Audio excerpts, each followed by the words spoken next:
Yes, because 24 years ago, they dropped me off at Whittier, and I took out a bunch of loans, and hope that I'm able to show them that I really appreciate all that they did for me. And also to the graduates up on stage, I am just so honored and so proud of you, and I hope that my words stay with you for the rest of your lives.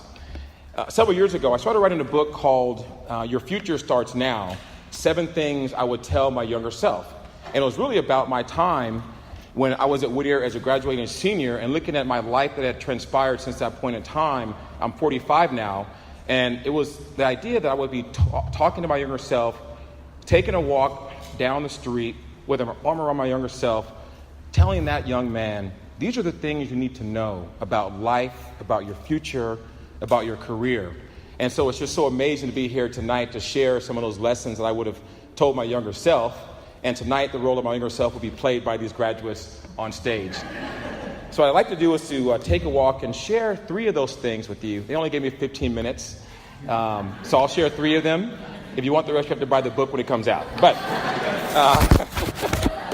so I want to start with a story that I would tell my younger self. And years ago, I was in Dallas. It was when Barack Obama was still the president of the United States. And I was at a bar in Dallas on business. And I was sitting at the bar having a glass of wine and a nice steak dinner. And there was a seat open next to me. And this middle-aged white man stumbles and sits next to me. And I could tell he had been drinking, right? So he sits down and he says, do you mind if I talk to you? I said, yes. He said, now, I don't want to offend you. Now, we all know that when somebody says, I don't want to offend you, they're about to offend you, all right? So I'm preparing for the offense. And he says, I know you're probably a Democrat. I know you voted for Barack Obama. He had no clue if I did or not. He's just saying this. He said, let me tell you why Barack Obama is the worst president in the history of all the presidents. He has killed healthcare. He gives handouts to people that don't deserve it. He went to a military function, was supposed to be there for 3 hours. After an hour and a half, he left and left all these servicemen and women there upset because they didn't get a chance to meet Barack Obama. And he went on and on and on. Then he said, I'll tell you what, I will buy you a drink if you could tell me one good thing Barack Obama ever did for the United States. And I paused for a second, and I said, I will tell you 2 things. And he said, what? I said, number 1, he has been a great father. Number 2, he has been a great husband. And I said, don't we want that to be how our leaders represent themselves for all of our young men and women who are watching the leadership of our nation? So forget about politics. It's about how you carry yourself. And he said, young man, you're a smart young fella. You must have went to Harvard. I said, no, sir, I went to Whittier College. So, what I would tell my younger person about that experience, really 2 things. Number 1, it's all about how you carry yourself. Be a professional. Be someone with class and dignity no matter where you go, no matter what position you ever hold in life. Carry yourself with respect. Treat people the right way. Treat people fairly and equally. Be someone that our children could look up to. I would also tell my younger self about that experience. Don't get mad, get curious. There's so many things we can be offended by every single day. But sometimes the things that we want to get offended by, and we think somebody is racist or somebody has prejudiced views, it's not always the case. Oftentimes it's not the case. So get curious about things. Learn. He and I sat down for about an hour and a half, and we talked about life and business and politics and had a great discussion because I didn't shut him off the second he sat down and said, I'm going to offend you. So that's the first thing I would tell myself as we're walking down the street. The second thing I would tell myself, I'm telling all of you, as we're taking this walk over the next 7 minutes or so, as I look at the clock. Well, the other lesson was don't listen to drunk people, but I missed that lesson. Or don't be the drunk person either, so that's a good thing. So when I was graduating from Whittier College, you read my bio, heard my bio, and I had a great career here, student body president, vice junior president, played basketball. I thought I was pretty much God's gift to the world at that point. I had an internship. I'm just going to be totally transparent. I had an internship at Allergan Pharmaceuticals. when I graduated, or when I was in school, and they gave me a full-time offer when I graduated. So I had a job my senior year. I was going to be in pharmaceutical sales. And so my mentor, my senior year, set me down right before graduation, and she asked me this question that I want you all to think about. She said, JaMarr, what are you going to do with your career? And guess what I said, because I was feeling pretty good about life. I said, I want to make as much money as possible. I want to get promoted as quickly as possible. And I want to be the CEO of Allergan Pharmaceuticals one day. And she said, JaMarr, what do you want to do with your career? I didn't think she heard me. I said, I want to make as much money as possible, get promoted as quickly as possible, and be the CEO of Allergan Pharmaceuticals one day. And here's a question that she asked me that I want you to always remember. She said, JaMarr, I'm not asking you what you want to do. I'm asking you who you want to become.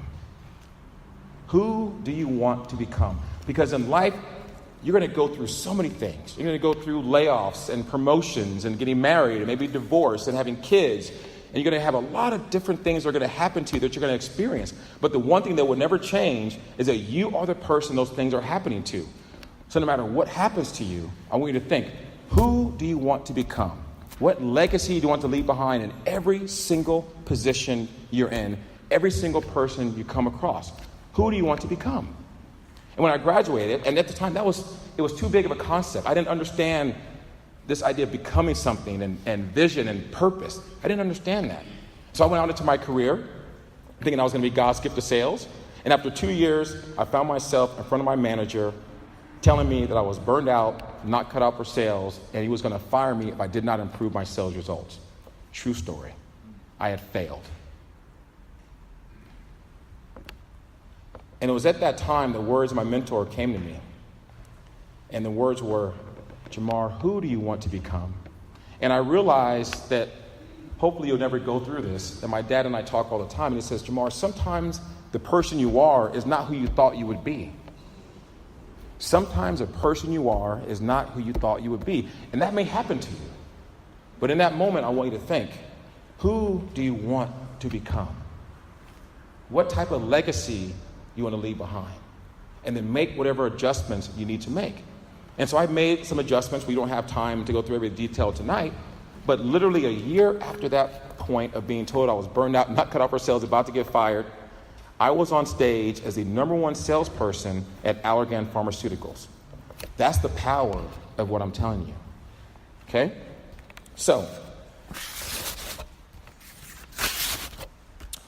the next thing is, as we're taking this walk down the road, and I'm walking with all of you, I want you to think of a quote that Wayne Dyer, who has wrote a great book called The Power of Intention, I read it before he passed away.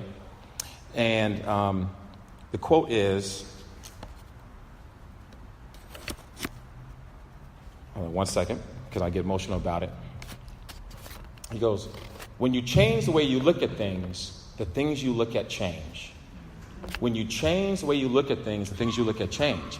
And I looked at the information that was sent to me about being your speaker tonight, and I saw things on there about discuss the struggles that African Americans have in society and in business, and how it's difficult, and how it's tough and it's challenging. And I will tell you, that's probably true, right? But I want you to look at things a little bit differently. Let's say it is more difficult. It is more challenging. Okay? You have a choice to make. Either you're going to focus on the barriers that are there or might not be there. You're going to focus on the perceptions that people might have of you. You can focus on that, but that's a limiting thought. Here's what I want you to think about. If it is more difficult, more challenging, tell yourself, so what? So what if you have to work harder? So what if you have to be smarter? So what if you have to read more books? So what if you have to show up earlier? So what if you have to stay later? So what if you have to be more talented? So what if you have to develop more skills? So what? Because at the end of the day, what happens is you have become better. Don't wish things were better. Make yourself better. That was a lesson that my parents have always instilled in me. And that's what I want to impart in all of you. Don't focus on the challenges.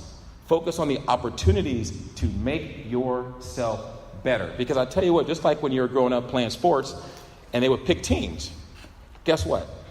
no matter what, the best kids always got picked first. Be the best kid. Be the best person you can be.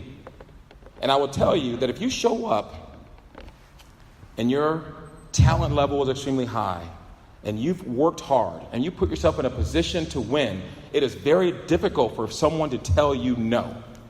I tell you that from my own personal experience now going on 30 years in corporate America and being a VP of sales at the age of 30. I was prepared. I worked hard. I didn't look at what might not be there, what people might be thinking about me and all the challenges that might be there. I constantly strove to make myself better, and that's what I would tell my younger self, and that's what I would share with all of you. The last thing I'll share with you as we close and end our walk together is I love the theme of tonight, which is about we. We are talented, we are capable, and we are loved. Now, what I would tell my younger self is, I can't convince you of that, right? I can't get into your heart and make you believe that. I can't get into your head and make you think that. I can't. But what I can do is show you the people that you've met over the years and the tribe that you have surrounded yourself with and show you an example of those individuals. And what I'd like to do is to share those people with all of you this evening. That when I said, can you be here tonight, they showed up. I'm going to call them up by name, and I would like them to stand up as I call their name. We have Gerald Ford, right there. Stand up, Gerald. We have James Monteverde, my good friend Mumby, my mother, Betty Brown, my father, Roosevelt Brown. That's my daughter, Alexis. My good friend Amari went to college. He's an alumni as well, Amari. And Rochelle is also an alumni of the college. What I'd like all of you is to stand up, please. Stand up.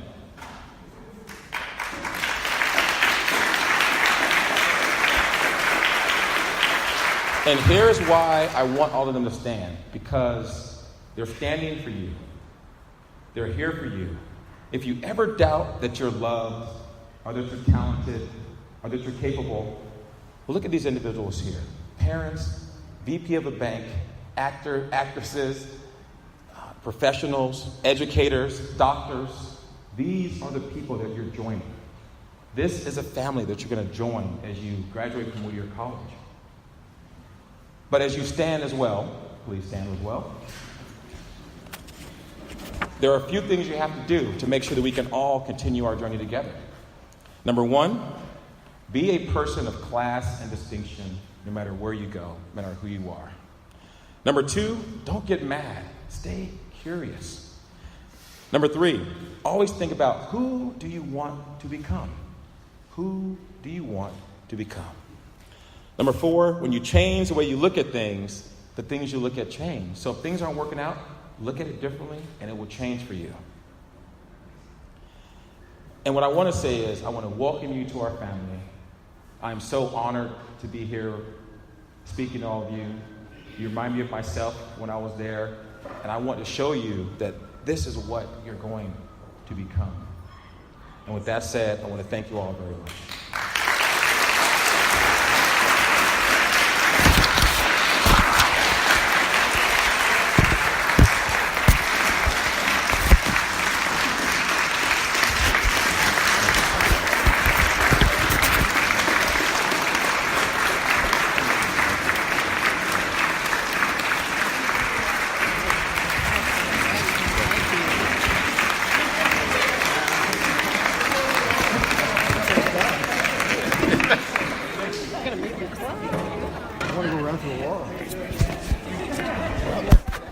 Great speech. Congratulations on your run through the wall right now. We're so proud. Run through the wall right now. I almost cried. Thank you so much for your amazing and empowering words. Great. On behalf Great. of the Office of Equity and Inclusion, the Black Grad Planning Committee, and alumni programs, we would love to present to you these. Oh, that for me? Oh, sorry.